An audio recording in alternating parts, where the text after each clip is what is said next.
오늘 하나님 말씀은 요한복음 20장에 있는 내용을 가지고 말씀을 나누고 싶습니다. 중심이 되는 말씀은 요한복음 20장 31절에 있는 말씀. 오직 이것을 기록함은 너희로 예수께서 하나님의 아들 그리스도이심을 믿게 하려 함이요. 또 너희로 믿고 그의 이름을 힘입어 생명을 얻게 하려 함이니라. 이 말씀을 중심으로 놓고 요한복음 20장 전체의 내용을 한번 살펴보고 싶습니다. 조금 전에 읽어드렸던 31절의 말씀, 구약성경 전체의 내용을 기록함은 이렇게 이해해도 좋을 듯합니다. 그러니까 성경이 기록되어져 있는 여러 내용 중에 가장 핵심이 되는 내용이 예수께서 하나님의 아들이시고 그리스도이심을 믿게 하는 것이다.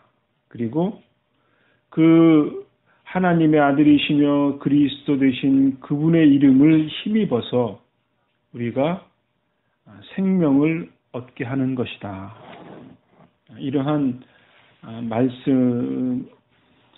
말씀이라고 우리가 이해할 수 있습니다. 그러니까 성경 전체의 내용을 통해서 예수님이 구주가 되시고 생명이 되신다. 그리고 그 생명이 되신 그분을 힘입어서 우리의 삶을 기쁨과 감사함으로 이 세상에서 인내하면서 사는 것이다. 인간이 가지고 있는 또는 신자가 가지고 있는 어떤 가장 중요한 핵심의 내용이라고 이해할 수 있을 줄 압니다.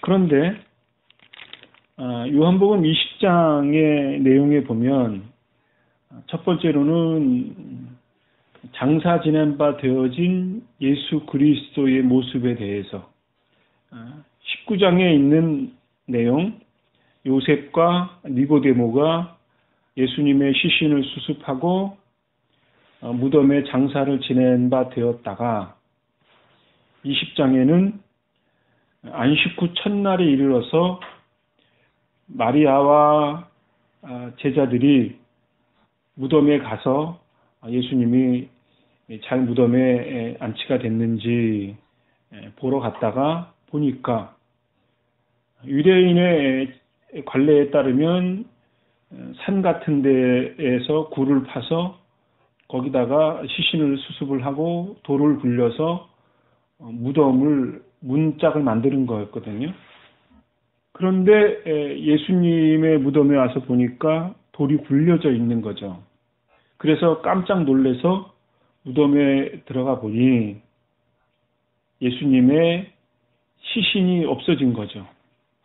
이런 상황이 되자 베드로와 몇몇 제자들은 당황을 해서 세마포하고 수건만 보고 예수님의 시신이 없어졌구나 하는 사실, 너무 당황해서 그 자리를 떠났고, 그리고 모친이었던 마리아와 몇몇 여인은 너무 당황스러워서 무덤을 떠나지 못하고 있었을 때에, 그때에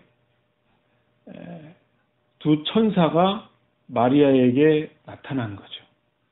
그리고 예수님의 시신이 놓여있던 세마포와 수건 그 주위에 예수님의 시신이 놓였던 머리편에 천사 하나와 발편에 천사 하나가 서서 마리아에게 말하기를 여자여 어찌하여 우느냐, 이렇게 슬픔에 쌓여 있는 여인들에게 말을 걸었습니다.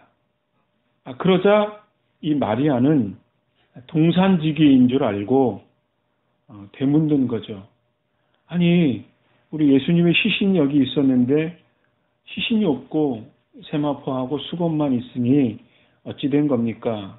혹시 다른 데 옮겼으면 우리에게 가르쳐 주세요. 우리가 그 그 시신을 다시 수습을 하겠습니다. 이렇게 말을 하는 거죠. 그럴 때에 예수님께서 나타나셔서 말씀을 하시기를 마리아야 이렇게 부르셨습니다. 그러자 예수님께서 연이어서 하시는 말씀이 17절에 있는 말씀입니다. 나를 만지지 말라. 내가 아직 아버지께로 올라가지 못하였노라. 너는 내 형제들에게 가서 이르되 내가 내 아버지 곧 너희 아버지 내 하나님 곧 너희 하나님께로 올라간다 하라. 이렇게 말을 하자 마리아가 하는 말이 제자들에게 가서 내가 주를 보았다. 이렇게 고백을 했습니다. 그러니까 장사 지낸 바 되었던 예수님의 시신이 없어져진 내용, 그리고 당황했던 제자들, 그리고 천사들이 나타나고 예수님께서 마리아에게 말씀하시면서 하시는 말씀이 내가 곧 아버지께로 올라간다. 이렇게 기록되어져 있는 내용이 요한복음 20장의 상반부의 내용입니다. 그러니까 죽음에서 다시 살아나신 예수님이 마리아에게 나타났다는 거죠. 그리고 두 번째 사건은 무엇이냐면 19절에 있는 안식 후 첫날 저녁 때에 제자들이 유대인들을 두려워하여 집안에서 문을 닫고 있었는데 그때에 예수께서 오사 가운데 서서 가라사대 너희에게 평강이 있을지어다 이렇게 말씀을 하셨다는 거죠. 그리고 숨을 내쉬면서 성령을 받으라 이렇게 말씀하셨고 너희가 네 죄든지 사하면 사하여질 것이고 네 죄든지 그대로 두면 그대로 있으리라. 이렇게 말씀을 하시면서 평강이 있을지어다. 이렇게 제자들에게 하나님의 평강, 예수님의 평강을 빌어주셨습니다. 여기서 특이한 것은 무엇이냐면 문이 닫혀져 있는 상황 속에 예수님이 나타나셨다는 거죠. 이것은 종전에 예수님이 고난을 받으시고 부활하신 후에 마리아에게 나타났던 그 모습, 그러니까 부활하신 그리스도의 몸이셨기 때문에 제자들이 숨어있는 그 집안에 문이 닫혀져 있는 상황 속에서 갑자기 신비스러운 모습으로 나타나셨다는 거죠. 그러면서 제자들과 말을 할 수 있는 모습, 이것을 우리는 부활체다 또는 영체다 그렇게 표현을 합니다. 그런데 더 놀라운 사실은 무엇이냐면 예수님께서 이렇게 말씀하셨습니다. 27절입니다. 내 손가락을 이리 내밀어 내 손을 보고 내 손을 내밀어 내 옆구리에 넣어보라. 그리고 믿음 없는 자가 되지 말고 믿는 자가 되라. 이렇게 말씀한 거죠. 그러니까 이게 무슨 말이냐면 예수님이 부활하신 첫날에 제자들에게 나타났고 그리고 여드레가 지나서 도마에게 다시 나타났을 때에 도마는 제자들로부터 부활하신 예수님의 모습만 들었겠죠. 그리고 도마가 다시 나타나서 아니 세상에 이런 일은 없다. 어떻게 죽은 자가 다시 살아나냐. 그래서 도마가 예수님의 옆구리에게 만져보았다는 거죠. 그러자 예수님께서 하시는 말씀이 믿음 없는 자가 되지 말고 믿는 자가 되라. 나를 본고로 믿느냐? 보지 못하고 믿는 자들은 더 복되다. 이렇게 말씀을 하고 있는 것입니다. 도마의 이러한 모습은 지금 우리들에게도 동일하게 적용된다고 이해할 수 있습니다. 말로만 들었던 부활하신 그리스도, 그분을 우리가 믿을 수가 없죠. 우리도 그런 생각이 듭니다.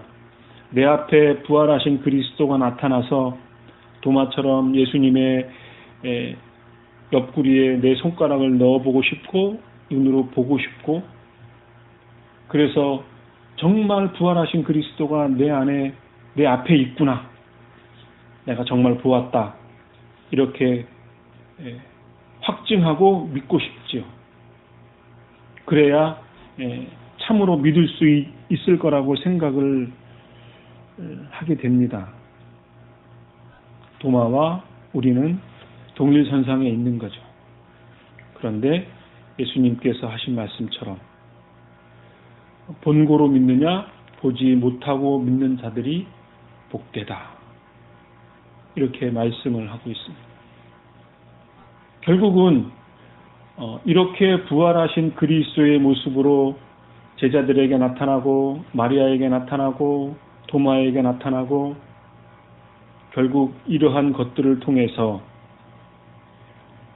성경을 기록하고 기록되어진 내용을 통해서 지금 이 시대 우리에게 확증하는 바는 31절의 말씀처럼 성경을 기록한 모든 것은 예수가 하나님의 아들이시고 그리스도이시고 부활하신 예수님의 생명을 통해서 우리가 남겨진 생애를 믿음으로 살아가는 것이다 라고 이해할 수 있습니다. 우리가 잘 아는 부활장이라고 하는 고린도후서 15장의 내용을 잠깐 살펴보면 15장 3절에 이렇게 기록되어져 있습니다. 바울의 내용인데요. 내가 받은 것을 먼저 너희에게 전하였노니 이는 성경대로 그리스도께서 우리 죄를 위하여 죽으시고 장사 지낸 바 되었다가 성경대로 사흘 만에 다시 살아나사 게바에게 보이시고 12 형제에게 보이시고 500의 형제에게 일시에 보이셨다고 말씀하셨고, 맨 나중에 만삭되지 못한 나 자신에게도 나타났다. 이렇게 된 것은 하나님의 은혜이다, 이렇게 말씀을 하는 거죠. 그러면서 이렇게 기록하고 있습니다. 고린도전서 15장 12절에는 그리스도께서 죽은 자 가운데서 다시 살아나셨다 전파되었거늘 너희 중에서 어떤 이들은 어찌하여 죽은 자 가운데서 부활이 없다 하느냐, 이렇게 말하는 거죠. 그러니까 부활하신 그리스도의 모습, 허다한 무리들이 동시에 보였음에도 불구하고 시간이 지나면서 부활하신 그리스도를 이성적으로 우리의 사유 방식에 의하면 받아들일 수 없는 거죠. 이러한 상황에 대해서 사도 바울이 고린도전서 15장을 통해서 하시는 말씀을 왜 부활이 없다 하느냐라고 다시 거듭 강조하고 있는 거죠. 하나님께서 완전하게 이루신 부활의 역사, 인간이 다시 죽었다가 살아나는 생명의 역사, 그 역사를 왜 믿지 못하느냐, 왜 인간이 가지고 있는 관습에 따라서, 이성적인 사유 방법에 따라서 왜 믿지 못하느냐라고 되물으면서 하시는 말씀이 15장 20절에 이렇게 말씀합니다. 그러나 이제 그리스도께서 죽은 자 가운데서 다시 살아 잠자는 자들의 첫 열매가 되셨도다. 사망이 사람으로 말미암았으니 죽은 자의 부활도 사람으로 말미암는도다. 아담 안에서 모든 사람이 죽은 것 같이 그리스도 안에서 모든 사람이 삶을 얻으리라. 이렇게 말씀하고 있습니다. 아담이 죄로 말미암아 죽었던 것처럼 둘째 아담이신 완전하신 인간의 몸을 입고 하나님의 아들의 몸으로 오신 예수 그리스도께서 두 번째 아담으로서 다시 살아나셨다. 그러므로 예수 그리스도를 믿는 모든 사람들은 그리스도와 함께 삶을 얻는다. 영원한 생명을 얻는다. 부활의 생명을 얻는다라고 성경이 기록하고 있다라고 하는 거죠. 그리고 도마에게 말씀하신 바처럼 믿음 없는 자가 되지 말고 믿는 복된 자가 되라. 그리고 더불어서 예수님께서 이룩하신 그 부활의 생명의 능력으로 우리의 삶을 인내하면서 감사함으로 감내하면서 하나님의 의를 이루며 살아가라. 그것이 참된 신자의 삶이라고 오늘 요한복음 20장의 말씀을 통해서 우리에게 권면하고 믿음과 소망의 말씀을 주고 있는 것입니다.